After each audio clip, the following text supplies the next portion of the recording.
ओम शांति। आज है 5 दिसंबर 2021 के अव्यक्त महावाक्य। पहले एक नज़र मुरली के मुख्य पॉइंट्स पर।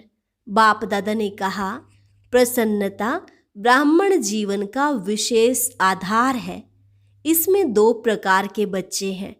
एक है प्रसन्न रहने वाले और दूसरे हैं सदा प्रसन्न रहने वाले।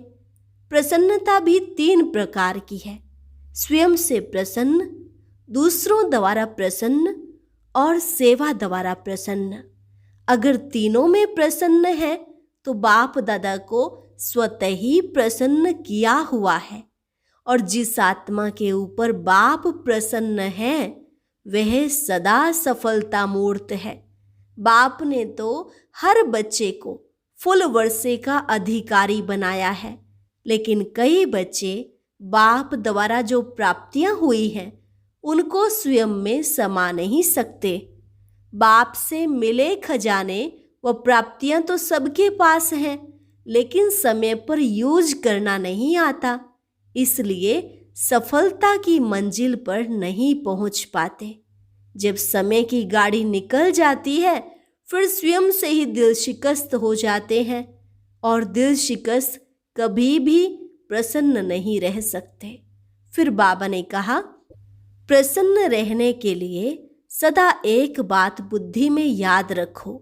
ड्रामानुसार संगम युग पर हर ब्राह्मण आत्मा को कोई न कोई विशेषता मिली हुई है, चाहे माला का लास्ट 16,000 वाला दाना हो। और लास्ट में बाबा ने कहा, सिर्फ अपनी विशेषताओं को कार्य में लगाओ और बढ़ाते जाओ, दूसरों को नहीं देखो। ऐसा करते जाएंगे तो संपन्न हो जाएंगे, और प्रसन्नता का आधार ही है संपन्नता। और अब सुनते हैं महावाक्यों को विस्तार से। मुरली का सार, सदा प्रसन्न कैसे रहें। आज बाप दादा चारों ओर के बच्चों को देख रहे थे। क्या देखा? हर एक बच्चा स्वयं हर समय कितना प्रसन्न रहता है, और साथ साथ दूसरों को स्वयं द्वारा कितना प्रसन्न करते हैं, क्योंकि परमात्मा सर्व प्राप्तियों के प्रत्यक्ष स्वरूप में प्रसन्नता ही चेहरे पर दिखाई देती है। प्रसन्नता ब्राह्मण जीवन का विशेष आधार है। अल्पकाल की प्रसन्नता और सदा काल की संपन्नता की प्रसन्नता, इसमें रात दिन का अंतर है। अल्पकाल की प्रसन्नता अल्पकाल के प्राप्ति वाले के चेहरे पर थोड़े समय के लिए दिखाई जरूर देती है, लेकिन रूहानी प्रसन्नता स्वयं को तो प्रसन्न करती ही है, परंतु रूहानी प्रसन्नता के वाइब्रेशन अन्य आत्माओं तक भी पहुंचते हैं। अन्य आत्माएं भी शांति और शक्ति की अनुभूति करती हैं। जैसे फलदायक वृक्ष अपनी शीतलता की छाया में थोड़े समय के लिए मानव को शीतलता का अनुभव कराता है और मानव प्रसन्न हो जाता है, ऐसे परमात्मा प्राप्तियों के फल संपन्न रूहानी प्रसन्नता वाली आत्मा दूसरों को भी अपने प्राप्तियों की छाया में तन मन की शांति और शक्ति की अनुभूति कराती है। प्रसन्नता के वाइब्रेशन सूर्य की किरणों के समान वायुमंडल को, व्यक्ति को और सब बातें भुलाए सच्चे रूहानी शांति की, खुशी की अनुभूति में बदल देते हैं।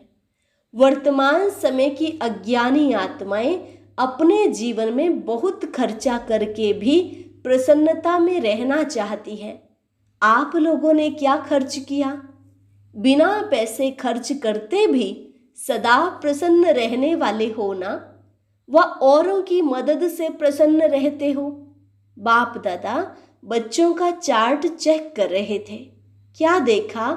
एक है सदा प्रसन्न रहने वाले और दूसरे हैं प्रसन्न रहने वाले। सदा शब्द नहीं है।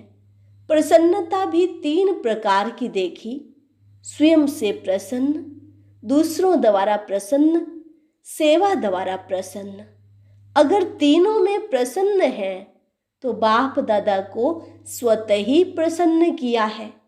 और जिस आत्मा के ऊपर बाप प्रसन्न है वह तो सदा सफलता मूर्त है ही है। बाप दादा ने देखा कई बच्चे अपने से भी अप्रसन्न रहते हैं, छोटी सी बात के कारण अप्रसन्न रहते हैं। पहला पहला पाठ मैं कौन, इसको जानते हुए भी भूल जाते हैं। जो बाप ने बनाया है, दिया है, उसको भूल जाते हैं। बाप ने हर एक बच्चे को फुल वर्षे का अधिकारी बनाया है। किसको पूरा, किसको आधा वर्षा नहीं दिया है। किसको आधा व चौथा मिला है क्या? आधा मिला है या आधा लिया है? बाप ने तो सभी को मास्टर सर्वशक्तिमान का वरदान व वर्षा दिया। ऐसे नहीं कि कोई शक्तियां बच्चों को दी और कोई नहीं दी। अपने लिए नहीं रखी, सर्व गुण संपन्न बनाया है, सर्व प्राप्ति स्वरूप बनाया है। लेकिन बाप द्वारा जो प्राप्तियां हुई है उसको स्वयं में समा नहीं सकते। जैसे स्थूल धन व साधन प्राप्त होते भी खर्च करना ना आए व साधनों को यूज करना ना आए तो प्राप्ति होते भी उससे वंचित रह जाते हैं। ऐसे सब प्राप्तियां व खजाने सबके पास है, लेकिन कार्य में लगाने की विधि नहीं आती है और समय पर यूज करना नहीं आता है। फिर कहते मैं समझती थी कि यह करना चाहिए, यह नहीं करना चाहिए, लेकिन उस समय भूल गया। अभी समझती हूँ कि ऐसा नहीं होना चाहिए था। उस समय 1 सेकंड भी निकल गया तो सफलता की मंजिल पर पहुँच नहीं सकते, क्योंकि समय की गाड़ी निकल गई। चाहे 1 सेकंड लेट किया, चाहे 1 घंटा लेट किया, समय तो निकल गया ना।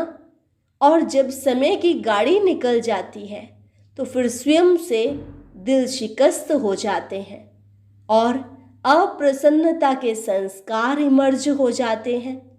मेरा भाग्य ही ऐसा है, मेरा ड्रामा में पार्ट ही ऐसा है, पहले भी सुनाया था। स्वयं से अप्रसन्न रहने के मुख्य 2 कारण होते हैं।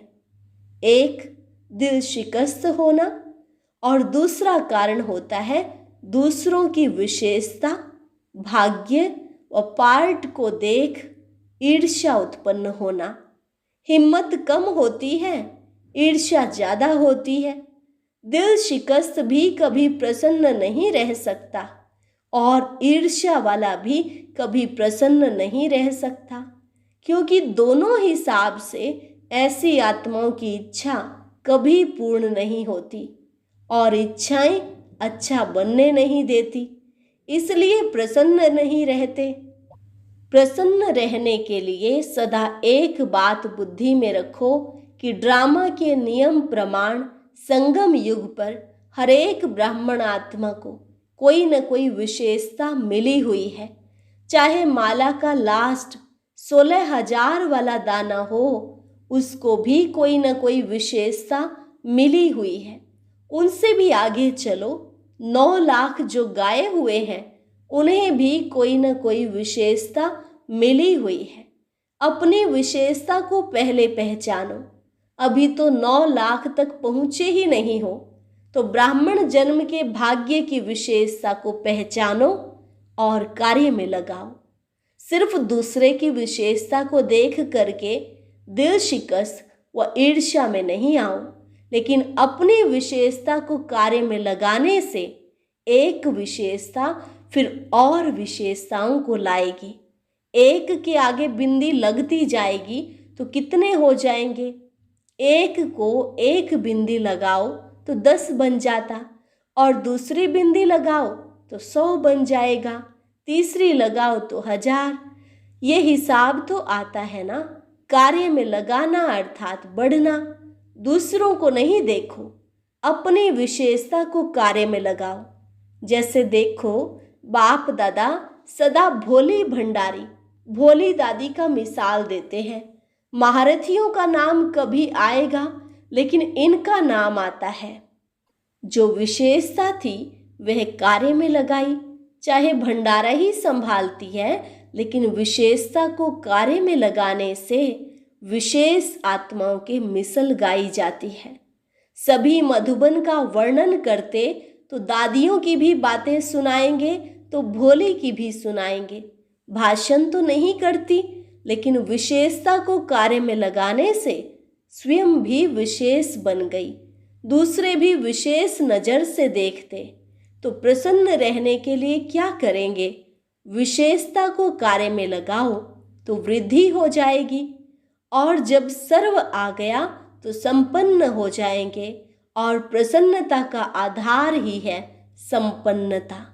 जो स्वयं से प्रसन्न रहते वह औरों से भी प्रसन्न रहेंगे, सेवा से भी प्रसन्न रहेंगे।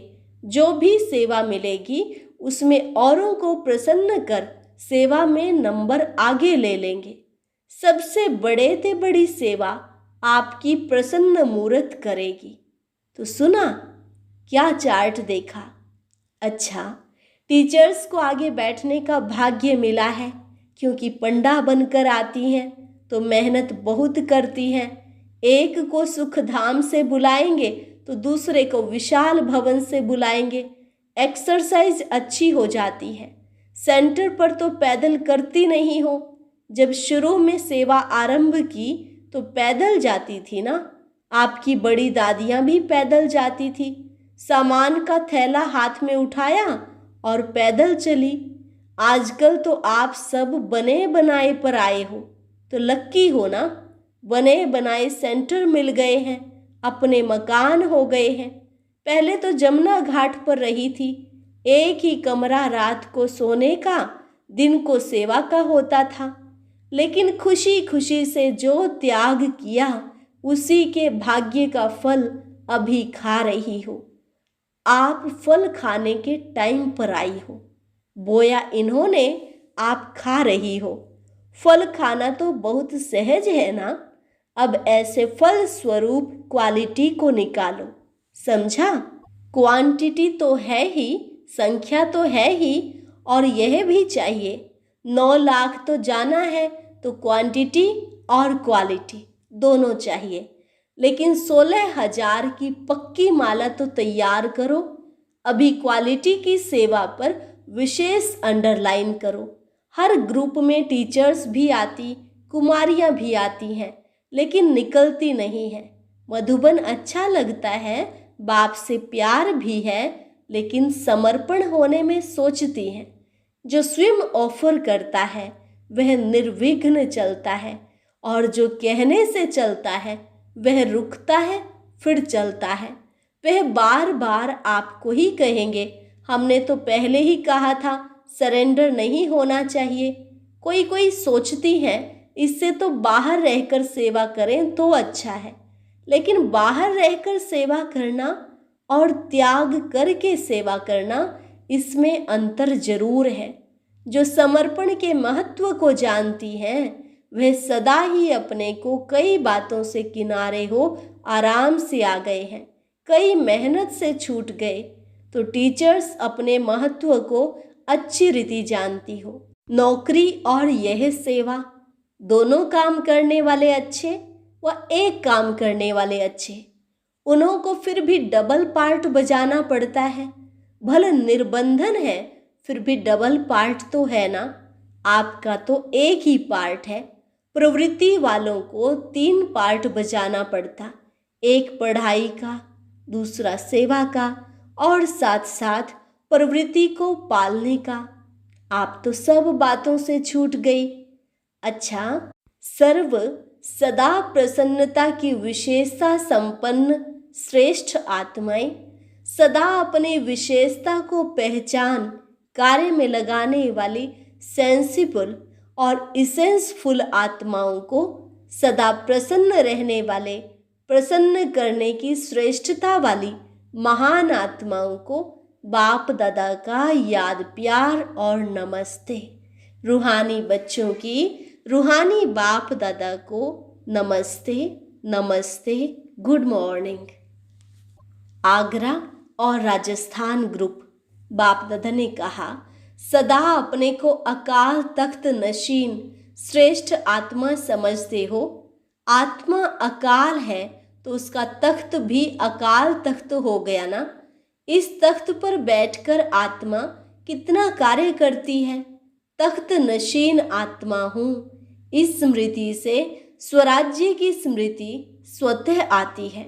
राजा भी जब तख्त पर बैठता है तो राजाई नशा, राजाई खुशी स्वतः होती है। तख्त नशीन माना स्वराज्य अधिकारी राजा हूँ।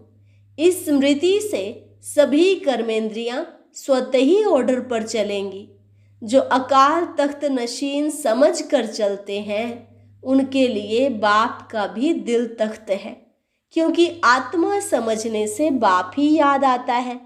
फिर ना देह है, ना देह के संबंध है, ना पदार्थ है, एक बाप ही संसार है। इसलिए अकाल तख्त नशीन बाप के दिल तख्त नशीन भी बनते हैं। बाप के दिल में ऐसे बच्चे ही रहते हैं जो एक बाप दूसरा ना कोई है, तो डबल तख्त हो गया ना। जो सिक्की लधे बच्चे होते हैं, प्यारे होते हैं, उन्हें सदा गोदी में बिठाएंगे, ऊपर बिठाएंगे, नीचे नहीं। तो बाप भी कहते हैं तख्त पर बैठो, नीचे नहीं आओ। जिसको तख्त मिलता है वह दूसरी जगह बैठेगा क्या। तो अकाल तख्त व दिल तख्त को भूल देह की धरनी में, मिट्टी में नहीं आओ। देह को मिट्टी कहते हो ना, मिट्टी मिट्टी में मिल जाएगी, ऐसे कहते हैं ना। तो देह में आना अर्थात मिट्टी में आना। जो रॉयल बच्चे होते हैं वह कभी मिट्टी में नहीं खेलते। परमात्मा बच्चे तो सबसे रॉयल हुए। तो तख्त पर बैठना अच्छा लगता है या थोड़ी थोड़ी दिल होती है, मिट्टी में भी देख लें। कई बच्चों की आदत मिट्टी खाने की और मिट्टी में खेलने की होती है, तो ऐसे तो नहीं है ना। 63 जन्म मिट्टी से खेला, अब बाप तख्त नशीन बना रहे हैं तो मिट्टी से कैसे खेलेंगे। जो मिट्टी में खेलता है वह मैला होता है। तो आप भी कितने मैले हो गए, अब बाप ने स्वच्छ बना दिया। सदा इसी स्मृति से समर्थ बनो। शक्तिशाली कभी कमजोर नहीं होते। कमजोर होना अर्थात माया की बीमारी आना। अभी तो सदा तंदुरुस्त हो गए, आत्मा शक्तिशाली हो गई। शरीर का हिसाब किताब अलग चीज है, लेकिन मन शक्तिशाली हो गया ना। शरीर कमजोर है, चलता नहीं है, वह तो अंतिम है, वह तो होगा ही, लेकिन आत्मा पावरफुल हो। शरीर के साथ आत्मा कमजोर ना हो तो सदा याद रखना कि डबल तख्त नशीन सो डबल ताजधारी बनने वाले हैं। अच्छा, सभी संतुष्ट होना। संतुष्ट अर्थात प्रसन्न। सदा प्रसन्न रहते हो या कभी कभी रहते हो, कभी अप्रसन्न कभी प्रसन्न, ऐसे तो नहीं। कभी किसी बात से अप्रसन्न तो नहीं होते हो। आज यह कर लिया, आज यह हो गया, कल वह हो गया, ऐसे पत्र तो नहीं लिखते हो। सदा प्रसन्न चित्त रहने वाले अपने रूहानी वाइब्रेशन से औरों को भी प्रसन्न करते हैं। ऐसे नहीं मैं तो प्रसन्न रहता ही हूँ, लेकिन प्रसन्नता की शक्ति फैलेगी जरूर। तो और किसको भी प्रसन्न कर सको ऐसे हो, या अपने तक ही प्रसन्न ठीक हो। दूसरे को भी करेंगे फिर तो अभी कोई पत्र नहीं आएगा। अगर कोई अप्रसन्नता का पत्र आए तो वापस उसको ही भेजे ना। यह टाइम और यह तारीख याद रखना। हाँ, यह पत्र लिखो, ओके हूँ और सब मेरे से भी ओके हैं। यह 2 लाइन लिखो बस, मैं भी ओके और दूसरे भी मेरे से ओके हैं। इतना खर्च क्यों करते हो? ये तो 2 लाइन कार्ड पर ही आ सकती हैं और बार बार भी नहीं लिखो। कई तो रोज कार्ड भेज देते हैं। रोज नहीं भेजना, मास में 2 बार 15 दिन में 1 ओके का कार्ड भेजो और कथाएं नहीं लिखना। अपनी प्रसन्नता से औरों को भी प्रसन्न बनाना। अच्छा, आज का वरदान। समाने और सामना करने की शक्ति द्वारा सेवा में सफलता प्राप्त करने वाले रूहानी सेवाधारी भव। समाने और सामना करने की शक्ति द्वारा सेवा में सफलता प्राप्त करने वाले रूहानी सेवाधारी भव। रूहानी सेवाधारियों को सेवा के सिवाय कुछ भी सूझता नहीं। वे मनसा वाचा कर्मणा सर्विस से एक सेकंड भी रेस्ट नहीं लेते, इसलिए बेस्ट बन जाते हैं। वे सेवाओं में सफलता प्राप्त करने के लिए सदा यही स्लोगन याद रखते कि समाना और सामना करना, यही हमारा निशाना है। वे अपने पुराने संस्कारों को समाते हैं और सामना माया से करते, न कि दैवी परिवार से। ऐसे बच्चे जो नॉलेजफुल के साथ साथ पावरफुल भी हैं, उन्हें ही कहा जाता है रूहानी सेवाधारी। स्लोगन: छोटी बात को बड़ा नहीं करो, वातावरण को शक्तिशाली बनाओ। छोटी बात को बड़ा नहीं करो, वातावरण को शक्तिशाली बनाओ। अच्छा, ओम शांति। आज की अव्यक्त मुरली जरूर सुने। उसके लिए ऊपर दिए गए बॉक्स को टच करें।